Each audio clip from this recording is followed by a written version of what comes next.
दर्शकों, आज फिर एक नई कहानी, एक नया वीडियो लेकर के हम हाजिर हुए हैं। प्रिय दर्शकों, आज की जो कहानी है, आज का जो प्रसंग है, यह बड़ा ही ज्ञानवर्धक है, बड़ा ही मोटिवेशनल है। एक बूढ़ी चिड़िया ने बताया, चाहे कलेजा निकाल कर दे देना। लेकिन यह तीन लोग कभी अपने सगे नहीं होते। कहानी शुरू करने से पहले अगर आप हमारे चैनल पर पहली बार आए हैं तो चैनल को सब्सक्राइब करें, बेल आइकन ऑन करें, अच्छे कमेंट किया करें ताकि हर आने वाली वीडियो का नोटिफिकेशन सबसे पहले आपको मिले और प्रिय दर्शकों, आप उसका फायदा उठा सके। तो शुरू करते हैं। दर्शकों, आज की यह प्यारी सी कहानी, यह प्यारा सा वीडियो प्रिय दर्शकों कुछ समय पहले बात की है। किसी नगर में एक राजा रहता था। वह राजा बड़े ही अच्छे स्वभाव का था। अपनी प्रजा के हर दुख का निवारण वह राजा किया करता था। राजा की प्रजा भी अपने राजा से बड़ी प्रसन्न थी। राजा के राज्य में नगर वासियों को किसी चीज की कोई कमी नहीं थी। प्रिय दर्शकों, राजा के दो छोटे भाई भी थे जो राजा के महल में ही रहते थे। वह दोनों छोटे भाई अपने बड़े भाई राजा से बड़ी जलन रखते थे। वह खुद नगर के राजा बनना चाहते थे। दोनों छोटे भाई हमेशा इसी प्रयास में लगे रहते कि किस तरह राजा का हर काम बिगाड़ दिया जाए और प्रजा राजा के कामों से तंग आकर उसे राज्य गद्दी से हटा दे। प्रिय दर्शकों, एक दिन की बात है। राजा का जन्म दिवस आता है। अपने जन्मदिन की खुशी में राजा पूरे नगर वासियों के लिए दावत देता है और राजा की रसोई में पूरी प्रजा के लिए भोजन तैयार होता है। दर्शकों, तभी वह दोनों राजा के छोटे भाई व्यवस्था का मुआयना करने के बहाने रसोई में घुस जाते हैं और रसोइये को अपनी बातों में उलझाकर भोजन में कोई जहरीली औषधि मिला देते हैं। अब तो प्रिय दर्शकों, रसोई से बाहर आकर वह दोनों बड़े प्रसन्न होते हैं। सोचते हैं कि अब तो यह भोजन खाकर नगर की सारी प्रजा बीमार पड़ जाएगी और क्रोध में आकर नगर के सभी लोग राजा को राज्य गद्दी छोड़ने के लिए बोलेंगे। तब हम में से कोई राजा बनेगा। प्रिय दर्शकों, इधर क्या होता है कि राजा के महल में ही रहने वाली एक बूढ़ी चिड़िया उन दोनों भाइयों को भोजन में औषधि मिलाते हुए देख लेती है। दर्शकों, अब तो चिड़िया बड़ी चिंतित होती है और उड़ती हुई राजा के पास जाती है। चिड़िया राजा को सारी बात बता देती है। चिड़िया कहती है कि राजा साहब, आपकी प्रजा के भोजन में विष मिला हुआ है। प्रिय दर्शकों, अब तो राजा को ये जानकर बड़ी हैरानी होती है कि उसके सगे भाई उसके साथ ऐसा करना चाहते हैं। राजा अब तुरंत रसोई में जाता है और जिस बर्तन में विष मिला हुआ था उस भोजन को राजा फेंक देता है और दूसरा भोजन बनाने के लिए रसोइये को कहता है। प्रिय दर्शकों, अब नगर की सारी प्रजा भोजन करने के बाद अपने घर चली जाती है।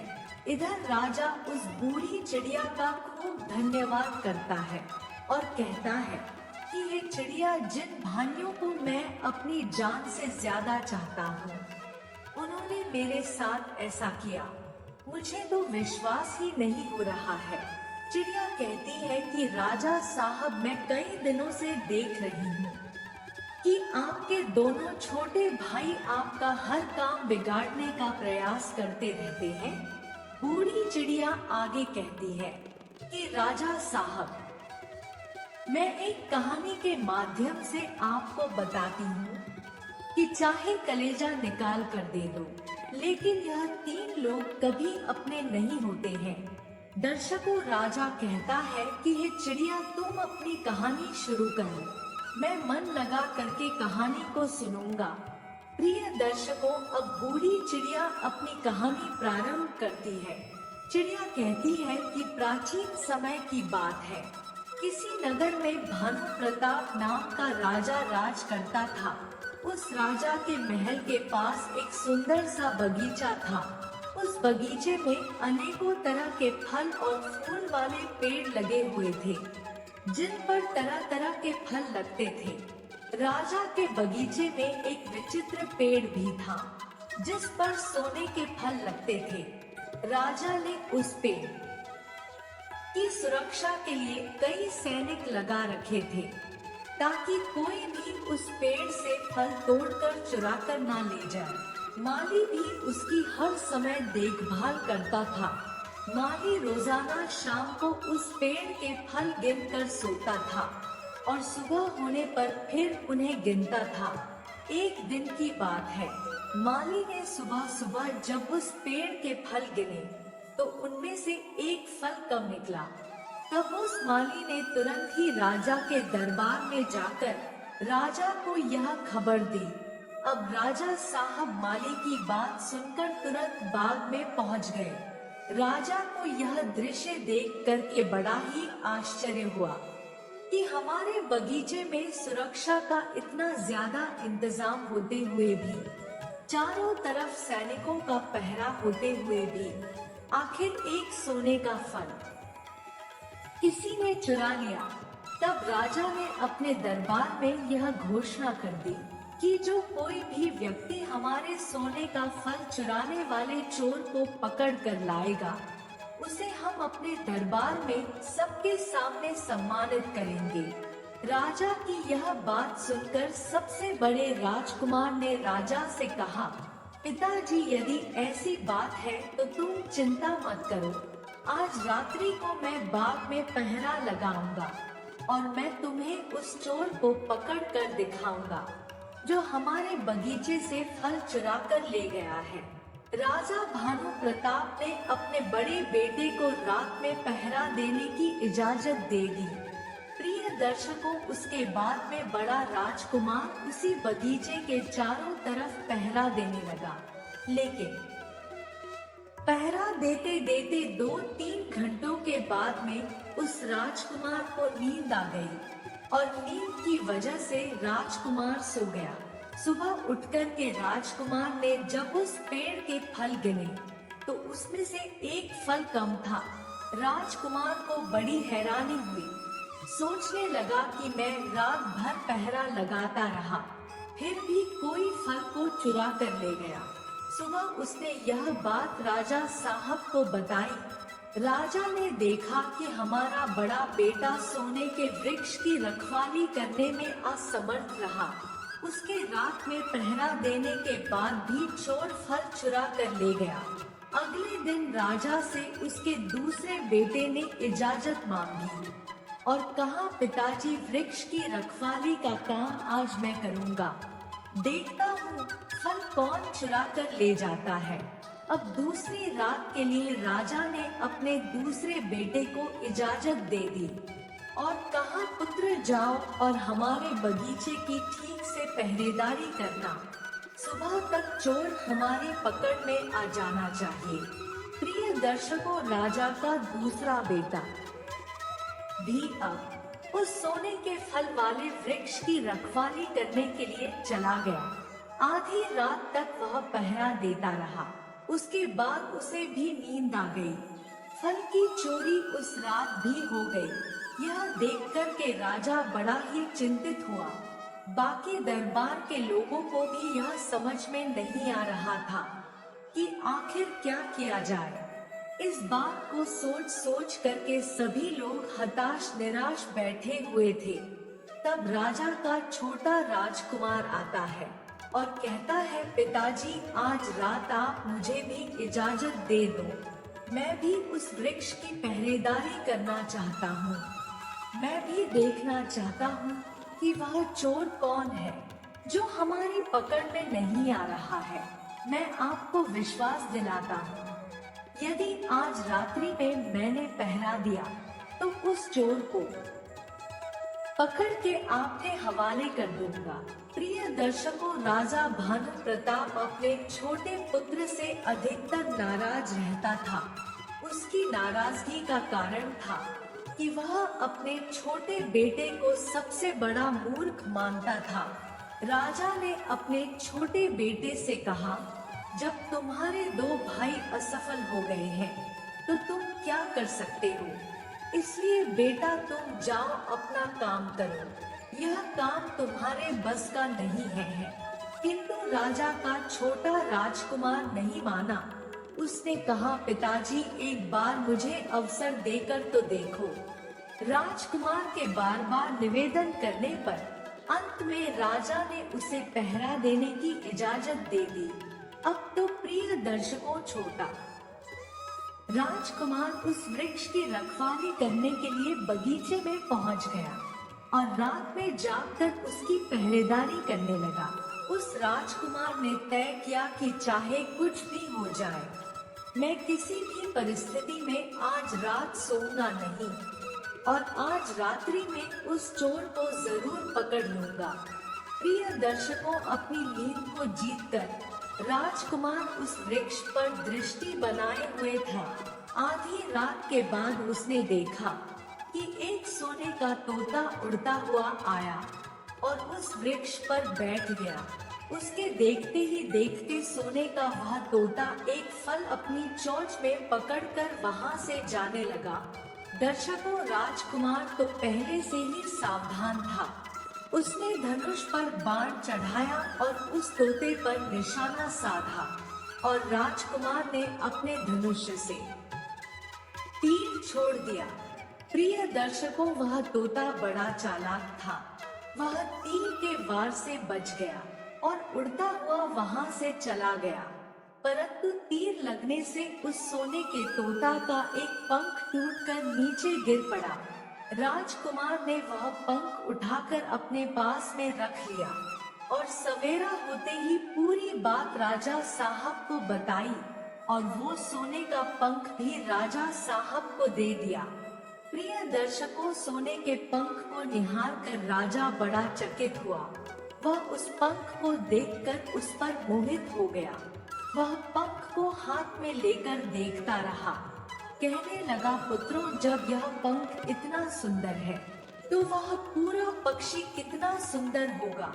ऐसा पक्षी तो हमारे राजमहल में होना चाहिए। हमारा राजमहल उस सोने के तोते से और भी अधिक सुशोभित हो जाएगा।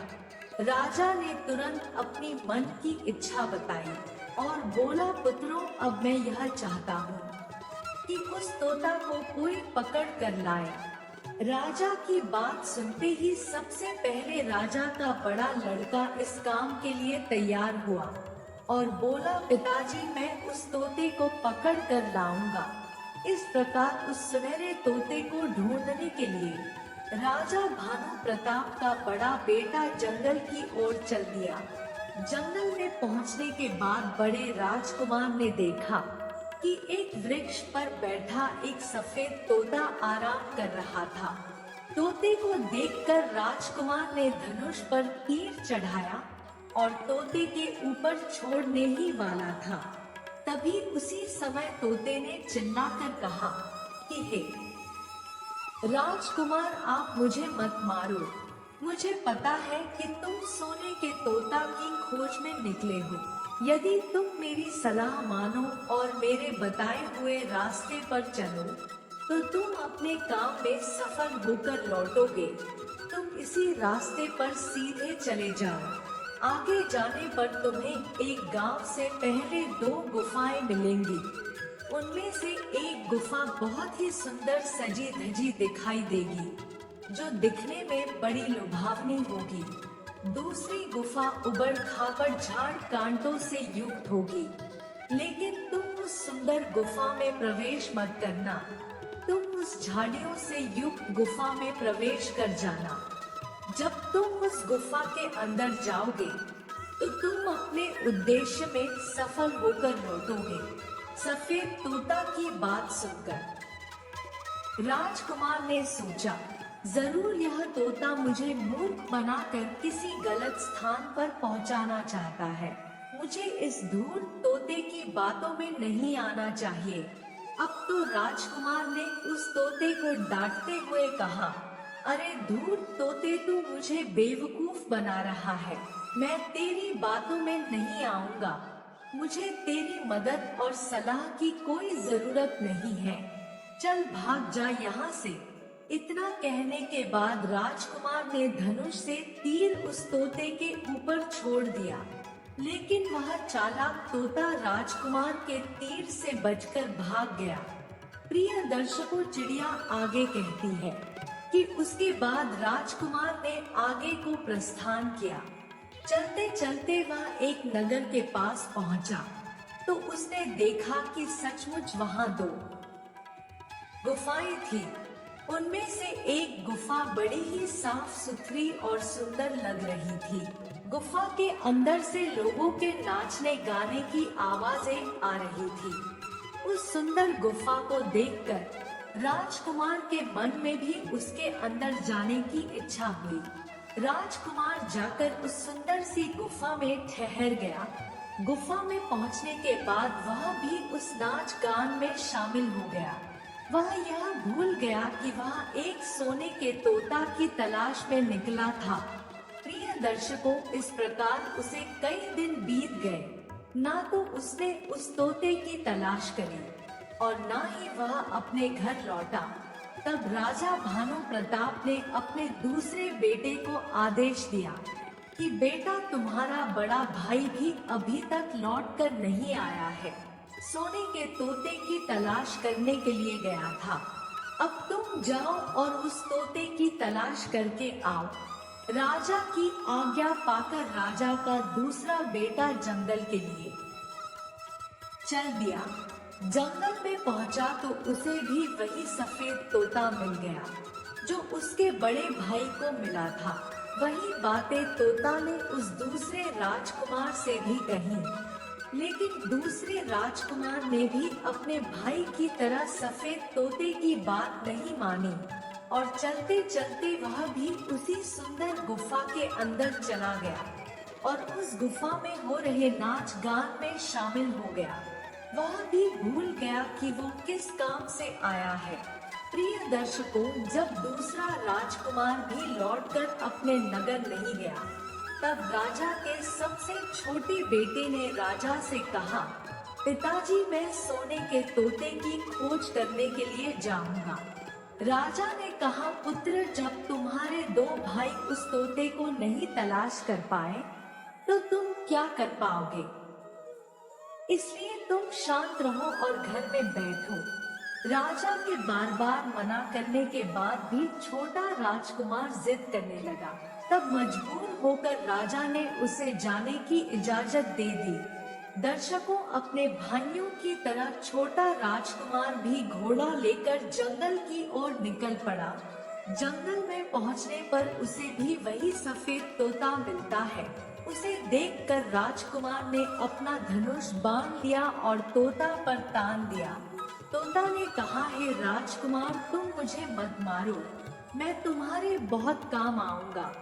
यदि तुम मेरी बात मानोगे तो तुम अपने उद्देश्य में सफल होकर लौटोगे।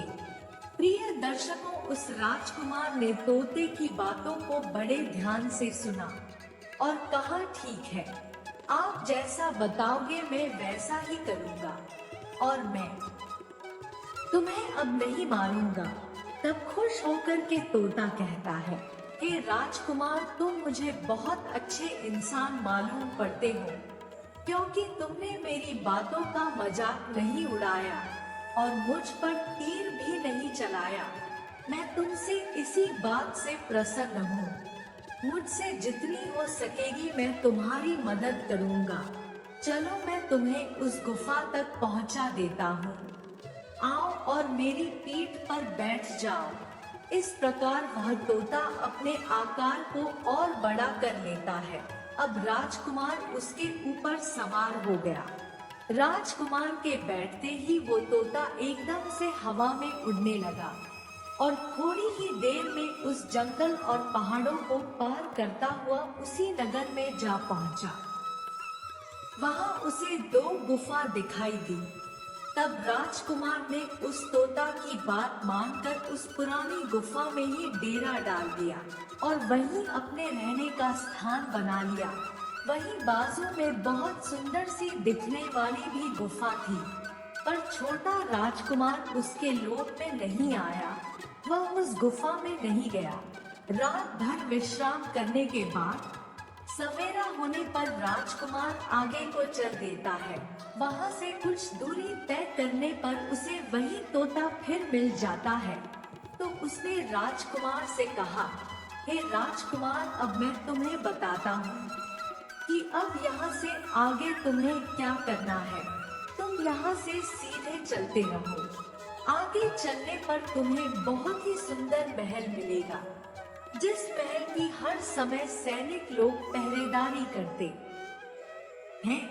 तुम उन सैनिकों से मत डरना और सीधे उस महल के अंदर चले जाना, क्योंकि वह राजा के सैनिक इस समय सो रहे होंगे। तुम निश्चिंत होकर के उस महल के अंदर चले जाना और उस महल के कमरों को पार करते हुए उस जगह पर पहुंच जाना जहां पर लोहे के एक साधारण से पिंजरे में सोने का तोता बंद है। तुम उस तोते को पिंजरे सहित उठाकर महल के बाहर ले आना, लेकिन तुम एक बात ध्यान रखना, उस सोने के तोते के पास में एक बहुत सुंदर सा हीरे जवाहरात से जड़ा हुआ पिंजरा भी रखा होगा। तुम भूलकर भी उस तोते को उस पिंजरे में मत रखना। यदि तुम उस लोहे के पिंजरे में से तोते को निकालकर उस हीरे से जड़े हुए पिंजरे में रखने की कोशिश करोगे तो तुम बहुत बड़ी मुसीबत में फंस जाओगे। प्रिय दर्शकों, इतना कहने के बाद फिर से उस सफेद तोता ने राजकुमार को अपनी पीठ पर बैठाया और थोड़ी ही देर में राजकुमार को उस महल के पास में पहुंचा दिया। राजकुमार ने उस महल के पास में जाकर देखा कि वास्तव में उस महल के पहरेदार जो सैनिक थे वह गहरी नींद में सो रहे थे। वह बिना डरे ही सीधे महल में घुस गया और थोड़ी देर बाद उसी जगह पर जा पहुंचा जहां पर सोने का तोता पिंजरे में बंद था और उस तोते के पिंजरे के पास में 3 सोने के फल भी पड़े थे। राजकुमार उन्हें देखते ही पहचान गया कि यह फल तो मेरे ही बगीचे से चुराए हुए हैं। राजकुमार को सोने का तोता बहुत ही सुंदर लगा। वह बड़े गौर से उसे देख रहा था। अब सोने का तोता लेकर राजकुमार वहां से जाने ही वाला था, तभी उसकी नजर पास में रखे हुए सुंदर से पिंजरे पर पड़ जाती है। वह पिंजरा हीरे मोती से जड़ा हुआ था। वह पिंजरा देखने में बहुत सुंदर था। उसमें एक से एक कीमती हीरे जड़े हुए थे। राजकुमार को तोता रखने के लिए वही पिंजरा अच्छा लगा। वह पिंजरे की चमक धमक में उस सफेद तोता की बात भूल गया। उसने तुरंत लोहे के पिंजरे से तोते को निकालकर उस कीमती हीरे से जड़े हुए पिंजरे में बंद कर दिया।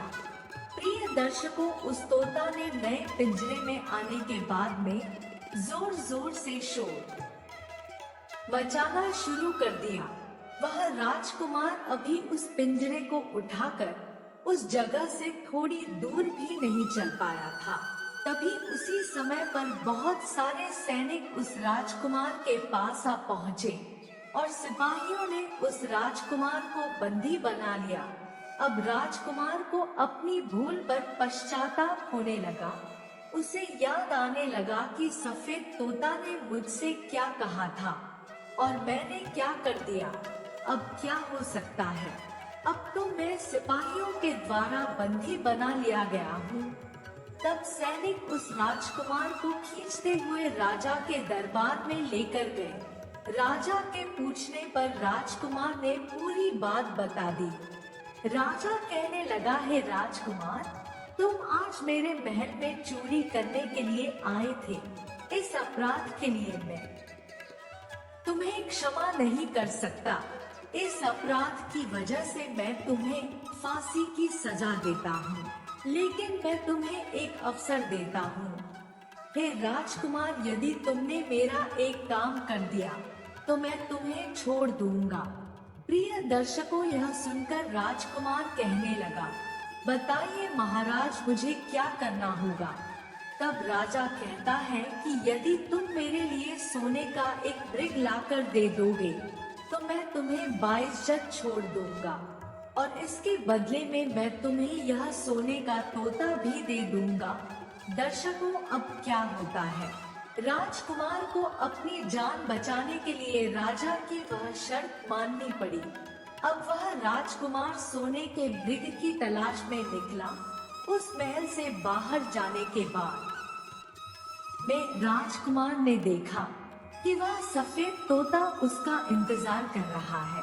उस राजकुमार ने जाकर उस तोता को सारी घटना बताई। उसी समय पर तोता ने बड़े निराश होकर के कहा, हे भाई, अब मैं तुम्हारी कोई मदद नहीं कर सकता। तुमने मेरे बताए अनुसार कोई काम नहीं किया है, जैसा मैंने पहले तुम्हें समझाया था। यदि तुम उसी प्रकार से काम करते तो आज तुम इतनी बड़ी मुसीबत में नहीं फंसते।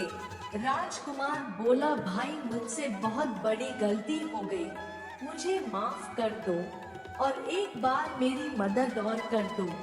तुम्हारे बिना मैं सोने का मृग नहीं ला पाऊंगा। मुझे यहाँ के राजा ने सोने का मृग लाने के लिए कहा है।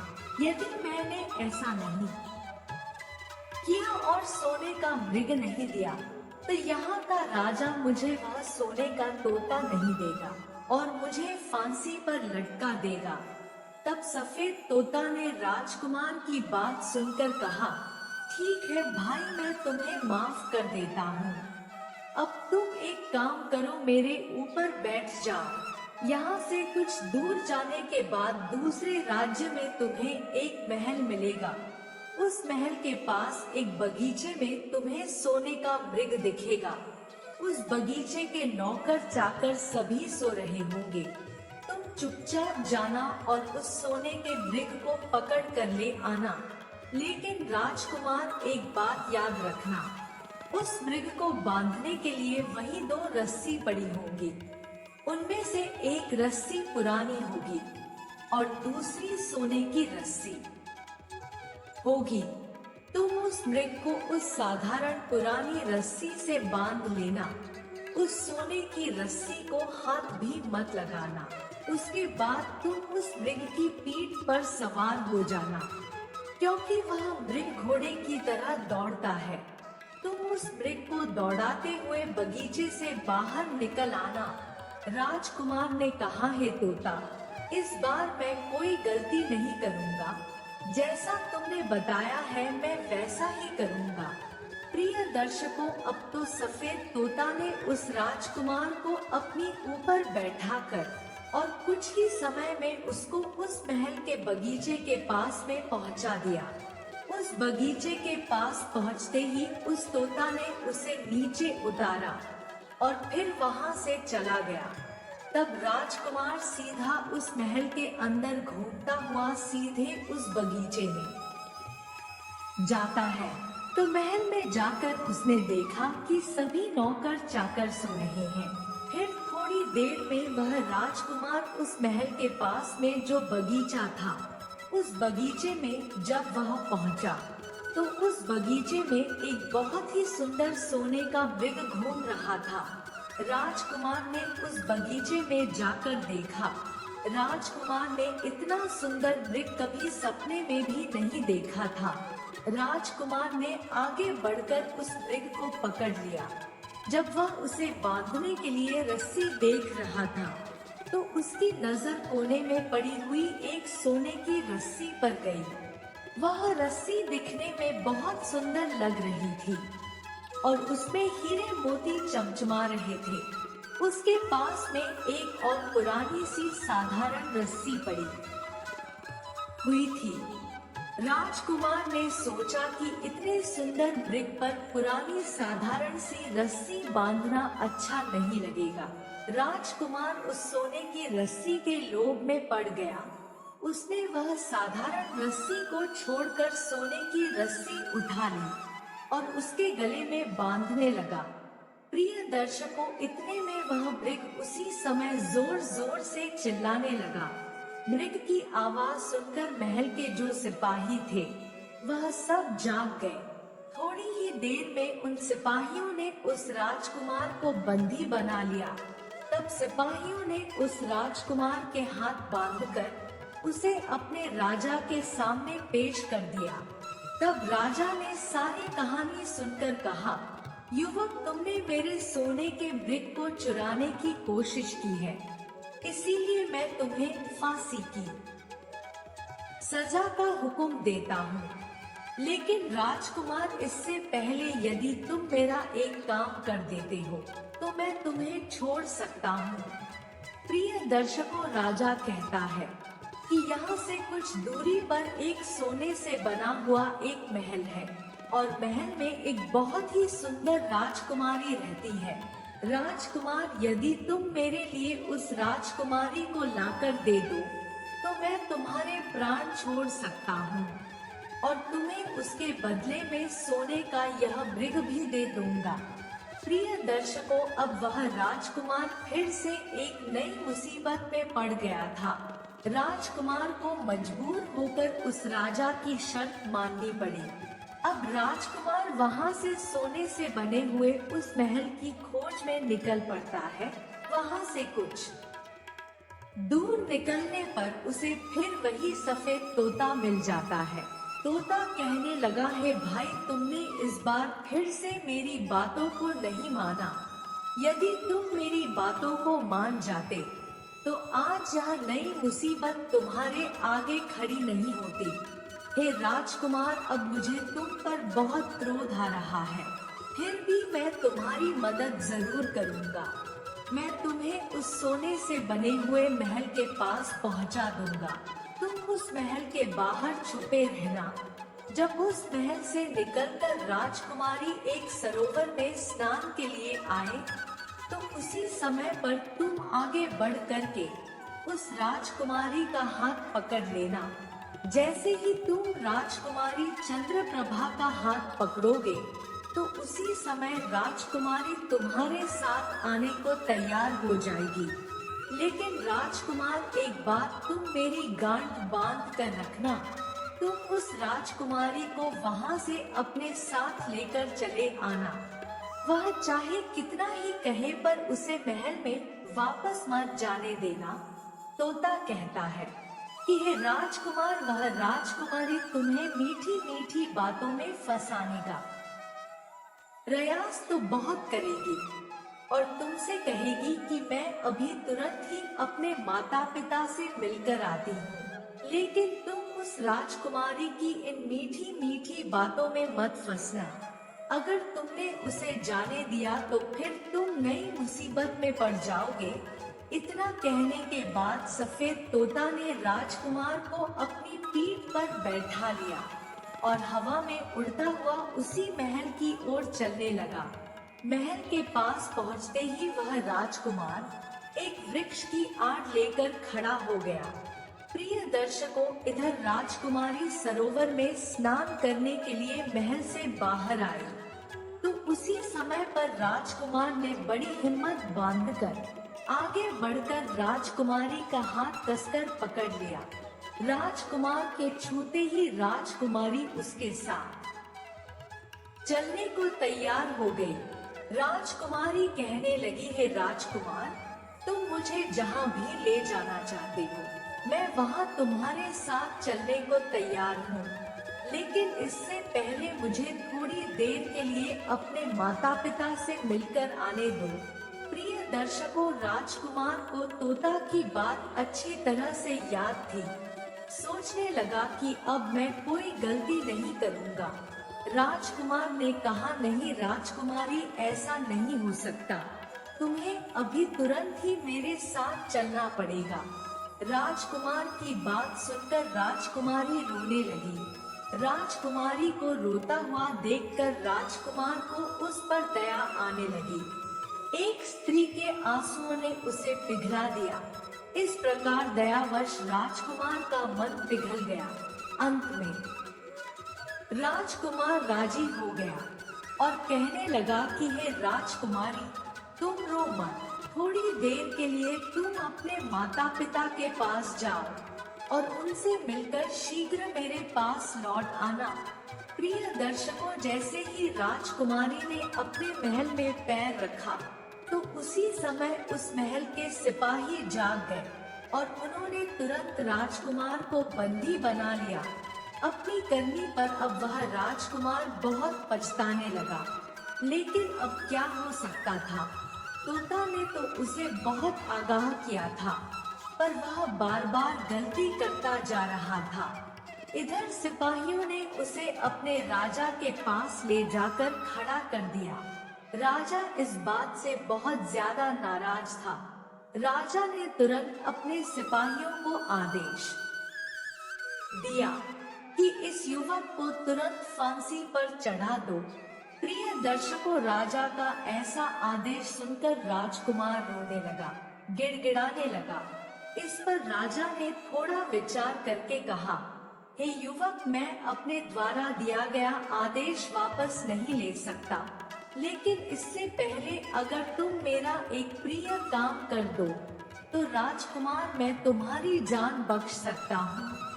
हमारे महल के ठीक सामने एक बड़ा सा पहाड़ दिख रहा है। इस पहाड़ के कारण हमारे महल की सुंदरता फीकी पड़ गई है। यदि तुम 7 दिन के भीतर इस पहाड़ को तोड़कर समतल कर दो तो हम तुम्हें क्षमा कर देंगे और अपनी राजकुमारी चंद्रप्रभा का विवाह भी तुम्हारे साथ कर देंगे। प्रिय दर्शकों, तब राजा की बात सुनते ही वह राजकुमार उस महल से बाहर निकलकर उस पहाड़ को देखने लगा। राजकुमार के हाथ में तलवार थी, लेकिन उसकी समझ में कुछ नहीं आ रहा था कि इतना विशाल पहाड़ है, 7 दिन में इस पहाड़ को मैं कैसे तोड़ूंगा। राजकुमार ये सोच सोच कर बड़ा परेशान था, परंतु उधर उसके प्राण भी संकट में थे। इसलिए वह अपनी तलवार से ही धीरे धीरे करके उस पहाड़ को तोड़ने लगा। पहाड़ तोड़ते तोड़ते 6 दिन पूरे हो गए, परंतु वह पहाड़ का एक हिस्सा भी नहीं तोड़ पाया। राजकुमार थका हारा दुखी होकर बैठ गया और उसे अपनी करनी पर बहुत ज्यादा अफसोस होने लगा। राजकुमार मन ही मन कहने लगा, यदि मैंने उस सफेद तोता की बातों को मान लिया होता तो आज मेरे लिए कितना लाभदायक होता। उस तोता ने मुझे हर बार अच्छी से अच्छी सलाह दी और मैं हर बार उसके विपरीत चलता रहा। राजकुमार बैठा बैठा यही सोच रहा था। फिर अचानक से उसे अपने पैरों के पास सफेद तोता के पंख हिलते हुए दिखाई दिए। राजकुमार ने जब नजर उठाकर देखा तो सचमुच वही तोता उसके सामने खड़ा था। तोता ने मुस्कुराते हुए कहा, कहिए राजकुमार, क्या हाल है?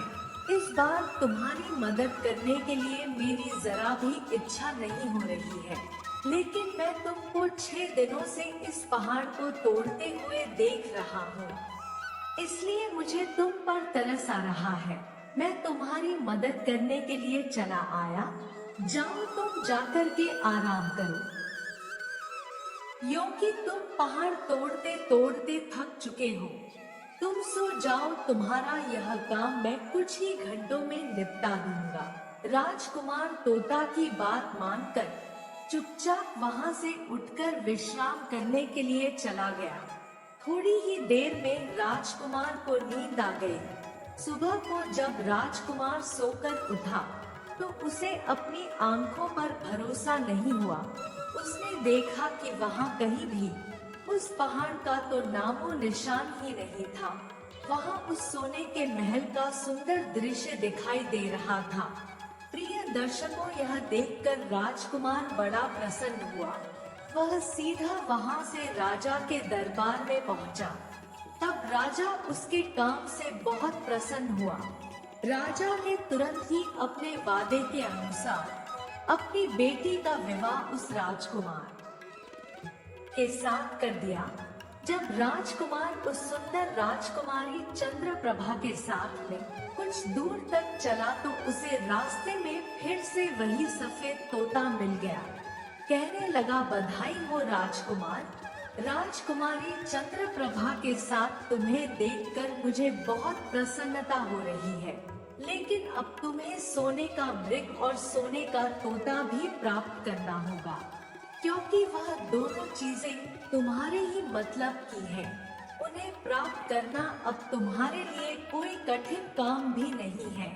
तब राजकुमार तोता से कहने लगा, भाई अब मुझे सोने का मृग और सोने का तोता मिल ही जाएगा, क्योंकि अगर मैं सोने का मृग लूंगा तो बदले में राजकुमारी देना पड़ेगा, और सोने का तोता लूंगा तो सोने का मृग देना पड़ेगा। मैं तो राजकुमारी चंद्रप्रभा को उस राजा के लिए ही ले जा रहा हूँ। तब सफेद तोता ने कहा, नहीं, तुम ऐसा काम भूल कर भी मत करना। इस राजकुमारी का तुम्हारे साथ विवाह हुआ है और अब ये तुम्हारी पत्नी है। तुम इसे राजा को देना मत। तुम एक काम करो, तुम पहले राजकुमारी चंद्रप्रभा को लेकर सोने के मृग वाले राजा के पास जाओ। राजकुमारी को देखते ही राजा प्रसन्न होकर तुम्हें सोने का मृग दे देगा। तुम उसी समय उस मृग पर सवार हो जाना और सवार होने के बाद उन सभी लोगों से विदा मांगना और राजकुमारी से सबसे बाद में विदा लेना। जैसे ही तुम राजकुमारी चंद्रप्रभा के पास विदा मांगने के लिए जाओ तो उसी समय राजकुमारी चंद्रप्रभा का हाथ पकड़कर उसे भी मृग पर बैठा लेना और फिर मृग को वहां से दौड़ा देना। राजकुमार वह मृग इतनी तेज गति से दौड़ता है कि उसे कोई घोड़सवार नहीं पकड़ सकता। जाओ, पहले तुम यह काम पूरा करो, उसके बाद मैं तुम्हें आगे का रास्ता बताऊंगा कि फिर आगे क्या करना है। प्रिय दर्शकों, राजकुमार अब तो तोता की योजना के अनुसार काम करने लगा। जिस राजा का सोने का मृग था, उस राजा ने खुश होकर के उसे इनाम में सोने का मृग दे दिया। राजकुमार उस मृग पर तुरंत ही सवार हो गया और राजा से वहां से जाने की विदा मांगने लगा। अंत में वह राजकुमार राजकुमारी के पास गया और राजकुमारी को उठाकर उस मृग को तेज गति से दौड़ाता हुआ उस महल से बहुत दूर निकल गया। प्रिय दर्शकों, वह राजा अपना मुंह ताकता रह गया। इधर रास्ते में एक वृक्ष के नीचे वही सफेद तोता उसका इंतजार कर रहा था। राजकुमार को देखकर वह तोता कहने लगा, बहुत अच्छा किया राजकुमार, अब तुम यहाँ से जाने के बाद उस सोने के तोता को भी प्राप्त करो। तुम यह मृग लेकर सोने के तोता वाले राजा के पास जाओ। वह राजा इस मृग को देखकर बहुत प्रसन्न हो जाएगा। और लोग प्रसन्नता में अक्सर गलतियां करते हैं। कहते हैं, भय और खुशी के मौके पर लोग अच्छे बुरे का विचार त्याग देते हैं। उस समय सोच समझकर काम नहीं करते। तुम उस राजा के हाथ से पिंजरा ले लेना और जब वह सोने का मृग आपसे मांगे तो मृग की पीठ पर बैठकर वहां से भाग जाना और ऐसे में कोई भी व्यक्ति तुम्हें पकड़ नहीं पाएगा। प्रिय दर्शकों, इस बार भी राजकुमार ने ठीक वैसा ही किया जैसा कि तोता ने बताया था। राजकुमार अपनी पत्नी के साथ जब उस राजा के पास पहुंचा तो उसने राजा से सोने का तोता मांगा। राजा ने उस तोते का पिंजरा राजकुमार के हाथ में पकड़ा दिया। वह तो यह समझ रहा था कि राजकुमार यह सोने का मृग मुझे देगा। राजकुमार ने उसे मृग तो नहीं दिया, उल्टा उस मृग पर बैठकर भाग गया। अब तो वह मृग बहुत तेज गति से भागने लगा। बेचारा राजा देखता ही रह गया।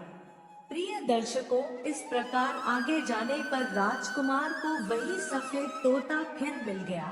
तब राजकुमार ने उस सियार से कहा, हे भाई, तुमने मेरी इतने लंबे सफर में बहुत मदद की है। तुम्हारी वजह से मुझे यह राजकुमारी, सोने का मृग और सोने का तोता मिल पाया है। तुम्हारे मुझ पर बहुत एहसान है। मैं अपने एहसानों को उतारना चाहता हूँ। बताओ, इसके बदले में मैं तुम्हें क्या दूँ? तब तोता बोला, राजकुमार, अगर तुम मुझे कुछ देना चाहते हो तो एक तीर चलाकर तुम मेरे प्राण ले लो, मुझे मार डालो।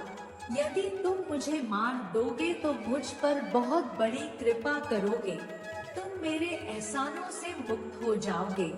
प्रिय दर्शकों, उस तोता के मुख से ऐसी बात सुनकर राजकुमार को बड़ा आश्चर्य हुआ। कहने लगा, भाई, आखिर तुम यह क्या कह रहे हो? मैं तुम्हें कैसे मार सकता हूँ? तुमने तो मेरी इतनी बार जान बचाई है, इतने लंबे सफर में मेरी कई बार मदद की है। इसके बदले में मैं तुम्हारी जान ले लूं तो मुझसे ज्यादा पापी इंसान कौन होगा? यह अपराध मैं नहीं कर सकता। प्रिय दर्शकों, राजकुमार की इन बातों को सुनकर के सफेद तोता बड़ा आहत होता है। कहने लगा, हे भाई, यदि तुम मेरा यह छोटा सा काम नहीं कर सकते हो तो फिर ठीक है, जाओ। लेकिन याद रखना, मैं तुम्हारी भलाई के लिए तुम्हें 2 बातें बताता हूँ। मेरी इन 2 बातों को हमेशा याद रखना। पहली बात, तुम यहाँ से जाने के बाद किसी कुएं की दीवार पर मत बैठना। दूसरी बात, तुम ऐसे आदमी के लिए कभी धन खर्च मत करना जिसको फांसी लगने वाली हो। सफेद तोता की बात सुनकर राजकुमार कहने लगा, मित्र, कैसी बातें करते हो? मैं भला किसी कुएं की दीवार पर क्यों बैठूंगा और मैं ऐसे आदमी के लिए धन खर्च क्यों करूंगा जिसको फांसी लगने वाली हो। प्रिय दर्शकों, इस प्रकार से वह सफेद तोता राजकुमार को 2 बातें बताकर वहां से चला गया और वह राजकुमार भी अपनी पत्नी और सोने के तोता के साथ उस मृग की पीठ पर बैठकर आगे को चल देता है। कुछ ही समय में वह उसी छोटे से नगर में पहुंचता है जहां उसने उस गुफा में प्रवेश किया था। जैसे ही वह उस नगर में पहुंचा तो उस नगर के लोग राजकुमार को देखने के लिए बाहर निकल आए। उन्होंने देखा कि एक सोने के मृग के ऊपर एक राजकुमार और एक सुंदर राजकुमारी बैठे हैं। राजकुमार के हाथों में एक सोने का सुंदर तोता है। यह देखकर वह सब लोग आश्चर्यचकित रह गए। प्रिय दर्शकों, तब तक राजकुमार ने देखा कि उस नगर के बगीचे में एक जगह पर बहुत से लोग इकट्ठे बैठे थे और वहां पर कुछ शोर सा हो रहा था। राजकुमार के पूछने पर वहां के लोगों ने बताया कि वहां पर 2 लोगों को फांसी देने की तैयारी हो रही है। नगर के लोगों की बात सुनकर राजकुमार उसी तरफ जाने लगा। वहां पहुंचने पर उस राजकुमार ने देखा कि जिन 2 लोगों को फांसी होने वाली थी वह उसी के दोनों बड़े भाई थे। वह लोग इतने दिनों से उसी सजी हुई सुंदर गुफा में रह रहे थे और वह तरह तरह के बुरे कामों में लिप्त हो चुके थे। सुंदर सुंदर युवतियों के बीच रहकर उनका चरित्र बिगड़ गया था। शराब पीने वालों के साथ रहकर वह शराबी हो गए थे। जुआरी लोगों के साथ रहकर वह जुआ खेलने लगे थे। उनके पास जितना धन था वो सारा धन जुए में हार चुके थे। उन्होंने उस गुफा में रहते रहते नगर के लोगों से बहुत सारा पैसा भी मांग लिया था। इन्हीं सब बातों से परेशान होकर अब नगर के लोग उन दोनों राजकुमारों को फांसी लगाने के लिए जा रहे थे। आखिर वह राजकुमार भला यह सब देखकर कैसे होने देता? उसने तुरंत जाकर के नगर के लोगों से कहा, हे भाइयों, आप मुझसे यह पैसे ले लो और इन लोगों को छोड़ दो। उस छोटे राजकुमार के बार बार निवेदन करने पर नगर के लोगों ने पैसे लेकर उन्हें छोड़ने के लिए तैयार हो गए। प्रिय दर्शकों, अब तो छोटा राजकुमार अपने दोनों भाइयों से मिलकर बहुत प्रसन्न हुआ और वह तीनों वहां से आगे के लिए चल दिए। वहां से कुछ दूर चलने के बाद जंगल में उन्हें एक कुआं दिखाई दिया। कुएं को देखकर बड़े राजकुमार ने कहा, चलो भाइयों, हम लोग बहुत दूर से चलकर आए हैं। इस कुएं के पास बैठकर थोड़ी देर आराम करते हैं। यहाँ पर कुछ जल पीने करने के बाद हम लोग आगे के लिए प्रस्थान करेंगे। प्रिय दर्शकों, बड़े भाई की बात सुनकर के छोटा राजकुमार राजी हो गया। अब तक तो वह छोटा राजकुमार यह भी भूल चुका था कि सफेद तोता से विदा लेते समय उसने क्या कहा था। अब छोटा राजकुमार मृग से उतरकर कुएं की दीवार पर बैठ गया और वहां बैठकर आराम करने लगा। तब उसके दोनों भाइयों ने मौका देखकर उसे कुएं में धकेल दिया। उसके बाद में उन दोनों बड़े राजकुमारों ने राजकुमारी को उसी सोने के मृग पर बैठाया और वहां से सोने का पिंजरा लेकर चल दिए। अपने भाई को कुएं में धकेलकर वह दोनों अपने नगर लौट आए। महल में आकर उन्होंने राजा से कहा कि पिताजी, हम सोने के तोता को पकड़ कर ले आए हैं। इसी तोता ने हमारे बगीचे में से सोने के फल चुराए थे। इसके साथ साथ पिताजी, हम इस सोने के मृग को भी लेकर आए हैं और इस सुंदर राजकुमारी को भी। प्रिय दर्शकों, यह सुनकर राजा बड़ा प्रसन्न हुआ और नगर के लोगों ने भी इस बात की खुशी मनाई। लेकिन इस बात को सुनकर राजकुमारी चंद्रप्रभा खुश नहीं थी। वह राजकुमारी रोती रही। उसने तो धीरे धीरे करके खाना पीना भी छोड़ दिया और उस मृग ने भी खाना पीना छोड़ दिया। वह सोने का तोता भी उदास रहने लगा। तब राजा ने बहुत कोशिश करी, लेकिन राजा के बार बार कोशिश करने पर भी ना तो वह राजकुमारी खुश हुई और ना ही सोने का मृग। उसने भी कुछ नहीं खाया पिया, तोते ने भी नहीं कुछ खाया। उधर छोटा राजकुमार तो उस कुएं में पड़ा था। उसके जो दो सगे भाई थे वह उसे कुएं में धकेल आए थे, लेकिन भगवान की कृपा से वह मरा नहीं था, क्योंकि उस कुएं में डूबने लायक पानी नहीं था। वह बेचारा कुएं में पड़ा पड़ा अपने भाग्य को कोस रहा था। तब उसे उसी सफेद तोता की बात याद आई और वह तोता की बात याद करके बहुत पछताने लगा। कहने लगा, यदि मैंने उस तोता की बात आज मानी होती तो इतनी बड़ी मुसीबत में नहीं पड़ता। उधर राजकुमार ने जैसे ही उस सफेद तोता को याद किया तो वह तोता उसी समय प्रकट हो गया। तोता कहने लगा, भाई, मैंने तुम्हें बार बार समझाया था, लेकिन तुम मेरी बातों को भूल जाते थे। मैंने तुमसे कहा था कि किसी कुएं की दीवार पर मत बैठना और ऐसे लोगों की मदद मत करना जिनको फांसी होने वाली हो। प्रिय दर्शकों, चिड़िया यह कहानी उस राजा को सुना रही है और राजा बड़े ध्यान से सुन रहा है। चिड़िया आगे कहती है कि राजा साहब, अच्छी तरह से गर्म किया हुआ पानी फिर से ठंडा हो जाता है। उसी तरह दुष्ट लोग चाहे कितना ही अच्छा बनने का ढोंग करें, पर समय पर वह अपनी औकात दिखा ही देते हैं। दुष्ट व्यक्ति के साथ दुष्टता से ही पेश आना चाहिए। प्रिय दर्शकों, चिड़िया आगे और कहती है कि चाहे कलेजा निकाल कर रख देना, पर यह तीन लोग कभी अपने नहीं हो सकते। नंबर 1, जिसे किसी बुरी चीज की लत लग जाती है, जैसे जुआ, शराब, गांजा, चरस आदि की।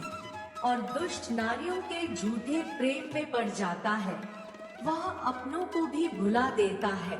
नंबर 2, झूठ बोलकर धन कमाने वाला, धन का अत्यंत लालची। नंबर 3, वैश्य और चापलूसी करने वाला और पहले का शत्रु, यह कभी अपने नहीं होते, इन्हें अपना समझने वाला महामूर्ख कहलाता है। प्रिय दर्शकों, चिड़िया आगे कहती है कि राजा साहब वह सफेद तोता राजकुमार से कहता है कि मेरी बातों को खैर तुमने नहीं माना, मैं आखिरी बार तुम्हारी मदद करता हूँ। राजकुमार, मैं तुम्हारे लिए छोटी सी रस्सी डालता हूँ, तुम इस रस्सी को पकड़कर कुएं से बाहर निकल आओ। इतना कहकर उस तोता ने एक छोटी सी रस्सी उस कुएं में लटका दी और देखते ही देखते उस रस्सी का आकार बहुत लंबा हो गया। कुएं में गिरे हुए उस राजकुमार के पास तक जा पहुंची। तब राजकुमार उस रस्सी को पकड़कर बाहर निकल आया। तब तोता ने उससे कहा, हे राजकुमार, जाओ अब तुम अपने घर के लिए जाओ, लेकिन राजकुमार तुम होशियार रहना, तुम्हारे भाई तुम्हारी जान के दुश्मन है, वह लोग जरूर तुम्हें मारने की कोशिश करेंगे। प्रिय दर्शकों, सफेद तोता की इतनी बात को सुनने के बाद वह राजकुमार अपने राजमहल को लौट जाता है और अपनी नगरी में पहुंचने के बाद उसे एक भिखारी मिलता है।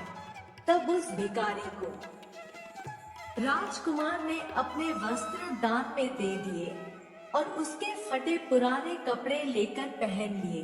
राजकुमार भेष बदलकर अपने राजमहल में पहुंचा। वहां उसके पहुंचते ही एक विचित्र बात होती है। जैसे ही वह राजकुमार अपने महल में पहुंचा, तो उसे देखते ही सोने का मृग जो था, वह एकदम से आवाज देने लगा और दाना पानी भी खाने लगा।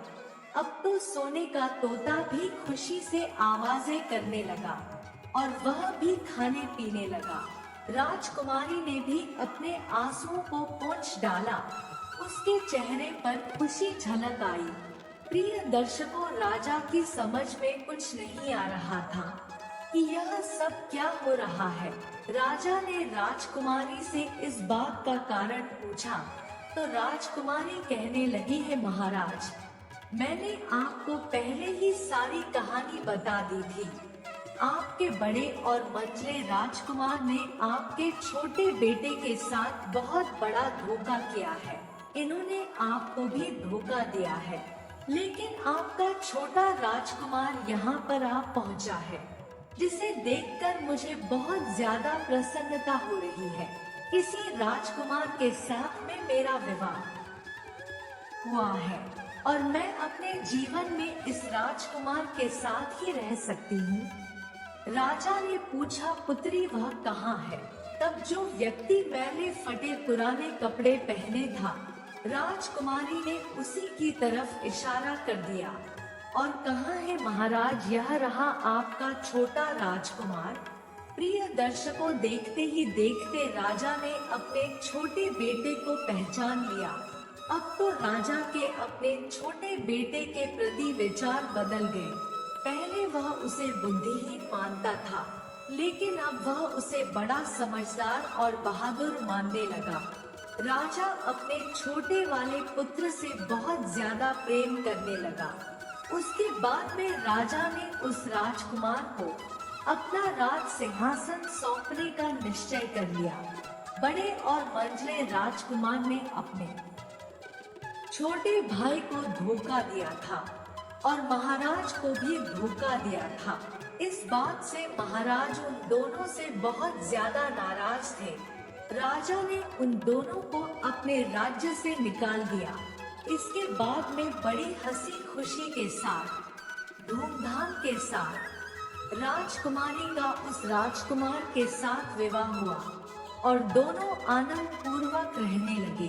प्रिय दर्शकों, राजकुमार उस सफेद तोता को नहीं भूल पाया था जिसने उसकी सहायता की थी। एक दिन समय निकाल करके वह जंगल में उसी तोता की तलाश में निकला। बहुत ढूंढने के बाद उसने एक पेड़ पर उस सफेद तोता को बैठा पाया। उस समय तोता जो था वह बेचारा बहुत उदास था और वह तोता पहले से और भी ज्यादा दुबला पतला हो चुका था। राजकुमार को देखते ही तोता ने तुरंत उसे पहचान लिया और कहा, कहिए राजकुमार, आज आप इधर कैसे आ गए? तब राजकुमार ने जवाब दिया, तोता भाई, आज मैं तुम्हें ही ढूंढने आया था, तुम मिल गए हो। अब चलो तुम मेरे साथ चलो, मेरे साथ आराम से रहना, वहाँ तुम्हें किसी तरह की कोई तकलीफ नहीं होगी।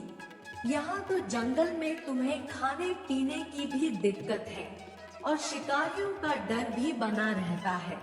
तोता ने जवाब दिया, नहीं राजकुमार, मैं यहीं पर ठीक हूँ और भला अब तुम्हें मेरे दुख से क्या लेना देना? अब तुम्हारा काम जो था वह निकल गया, अब तुम सुखी रहो, अपने राज्य में रहो। तब राजकुमार कहने लगा, नहीं मित्र, तुमने मुझ पर बड़ा उपकार किया है, इसके बदले में मैं तुम्हारे लिए कुछ देना चाहता हूँ, तुम्हें अपने साथ में रखना चाहता हूँ। अपने पास तुम्हें देखने के बाद राजकुमारी भी बहुत ज्यादा प्रसन्न होगी, वह भी तुमसे मिलना चाहती है। तब तोता ने कहा, भाई, यदि तुम वास्तव में मुझे कुछ देना चाहते हो तो तुम मेरा एक काम कर दो। मैंने तुमसे पहले भी कहा था कि तुम तीर चलाकर मुझे मार दो, इसी से मेरा लाभ होगा। असल में एक जादूगर ने मुझ पर जादू कर दिया है, मैं कोई तोता नहीं हूँ, मुझे जादू के प्रभाव से तोता बना दिया है। मैं तो उसी नगर का राजकुमार हूँ जहाँ की राजकुमारी से तुम्हारा विवाह हुआ है।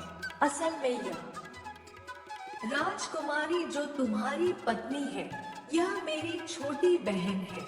यदि तुम तीर चलाकर मुझे मार दोगे तो आज उस जादू से हमेशा हमेशा के लिए मुझे मुक्ति मिल जाएगी और उसके बाद फिर से मैं अपने नगर को लौट जाऊंगा। प्रिय दर्शकों, राजकुमार को उस तोता की यह बात सुनने के बाद बड़ा आश्चर्य होता है। उसने तुरंत ही अपने धनुष पर तीर चढ़ाया और तोता के ऊपर छोड़ दिया। उस तीर के लगते ही वह तोता मर गया और उसी समय एक सुंदर सा राजकुमार प्रकट हो गया। फिर वह दोनों राजकुमार आपस में गले मिले और महल के लिए वापस लौट आए। अपने भाई को देखकर वह राजकुमारी भी बहुत प्रसन्न होती है। अब प्रिय दर्शकों, कुछ दिन वहां रहकर वह राजकुमार अपने नगर को लौट जाता है। प्रिय दर्शकों, चिड़िया इतनी कहानी उस राजा को सुनाती है और कहती है कि देखा राजा साहब, किस प्रकार भाई ही भाई का दुश्मन बन जाता है। प्रिय दर्शकों, अब तो राजा को बूढ़ी चिड़िया की बात समझ में आ जाती है और राजा अपने दोनों भाइयों को कारागार में डलवा देता है। तो प्रिय दर्शकों, हमारी आज की यह कहानी यहाँ समाप्त होती है। हम उम्मीद करते हैं कि आपको हमारी आज की यह कहानी पसंद आई होगी और आप इससे ढेर सारी प्रेरणाएं लेंगे। मिलते हैं अगली ज्ञान चर्चा के साथ अगले वीडियो में। तब तक के लिए नमस्कार, धन्यवाद।